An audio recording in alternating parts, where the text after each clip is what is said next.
Somnath trust દ્વારા શ્રી સોમનાથ મહાદેવના શૃંગારમાં ઉપયોગમાં લેવાયેલ પીતાંબરમાંથી બનેલ જબ્બા અને માતા પાર્વતીને શૃંગાર કરાયેલ સાડીઓ મળી 10,600 જેટલા પવિત્ર વસ્ત્રોનું તમામ જિલ્લાના વહીવટીતંત્રના સહયોગથી જરૂરિયાતમંદોને વિતરણ કરવામાં આવ્યું। ત્યારે દેશના યશસ્વી વડાપ્રધાન નરેન્દ્ર મોદીની અધ્યક્ષતામાં કાર્યરત શ્રી સોમનાથ ટ્રસ્ટ ભક્તોને ઉત્તમ દર્શન અનુભવ આપવાની સાથે સાથે માનવતાની પૂજા પણ કરી રહ્યું છે। ટ્રસ્ટ દ્વારા સોમનાથ મહાદેવને અર્પણ કરાયેલ વસ્ત્ર અને માતા પાર્વતીને અર્પણ કરાયેલ સાડીઓને વસ્ત્ર પ્રસાદ સ્વરૂપે જરૂરિયાતમંદો સુધી પહોંચાડીને અંત્યોદય સેવાનું કાર્ય કરી રહ્યું છે। આજના આ શુભ પ્રસંગે જે પવિત્ર કાર્ય કરવામાં આવ્યું છે એ માટે સૌ પ્રથમ હું ભગવાન સોમનાથના આશીર્વાદની અપેક્ષા રાખું છું અને આયોજકોને ધન્યવાદ આપું છું। ભગવાન સોમનાથના મંદિરમાં આદ્ય જ્યોતિર્લિંગ અને અન્ય જે મંદિરો સોમનાથ ટ્રસ્ટ દ્વારા સંચાલિત છે એ બધા મંદિરોમાં દેવોને અર્પણ કરવામાં આવેલા ભક્તો તરફથી જે વસ્ત્રો હોય છે એ વસ્ત્રોનો સદુપયોગ થાય, એમનો જરૂરિયાતમંદો ઉપયોગ કરી શકે એ માટે સોમનાથ ટ્રસ્ટ એ લોકોને અર્પણ કરે છે અને એ એક પરંપરા રહી છે। એ પરંપરાના ભાગરૂપે જ આજે એક આ આયોજન કરવામાં આવ્યું છે, જેમાં 14 જિલ્લામાં 54 તાલુકાઓમાં વસ્ત્રદાનનો આ વિધિ થઈ રહ્યો છે। એનો આ પાવન પ્રસંગ છે અને ભગવાન શિવની કૃપાથી એ સંપન્ન થઈ રહ્યો છે। એ માટે સૌ આયોજકોને હું ધન્યવાદ આપું છું। અને એ વસ્તુ આમાં મહત્ત્વની છે કે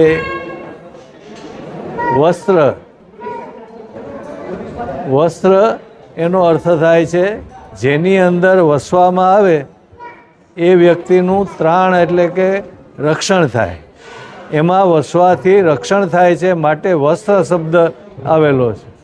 એટલે વસ્ત્ર શબ્દનો અર્થ જ વ્યક્તિનું ત્રાણ રક્ષણ થાય છે અને એમાં ભગવાનના આશીર્વાદ મળે એટલે પવિત્ર થાય અને પાપમાંથી મુક્તિ મળે। આ તો એક ધન્ય ઘડી કહેવાય કે એવા વસ્ત્રો કે જે ત્રાણની સાથે સાથે આપણને પવિત્રતા પણ બક્ષે છે।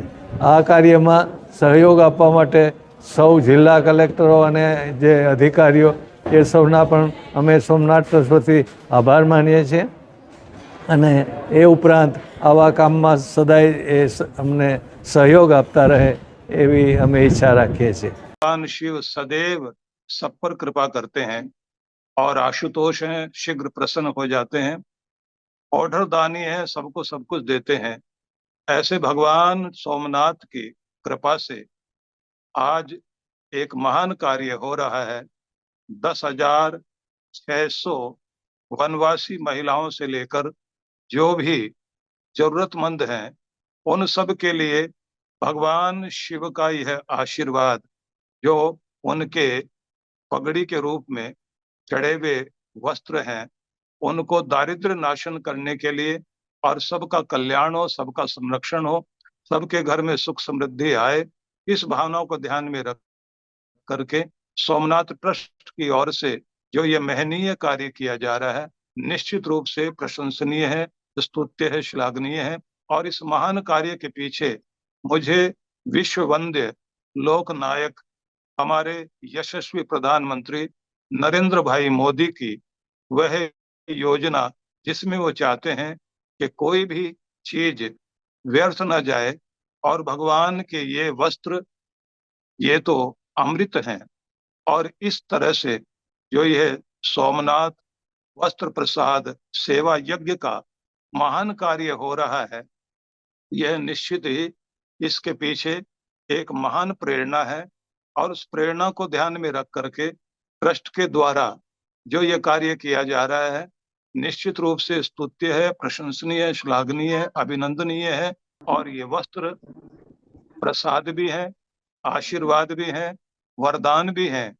इन वस्त्रों को ऐसे समझिए कि यदि ये आपके पास वस्त्र पहुंच रहे हैं तो भगवान भोलेनाथ का आशीर्वाद पहुंच रहा है।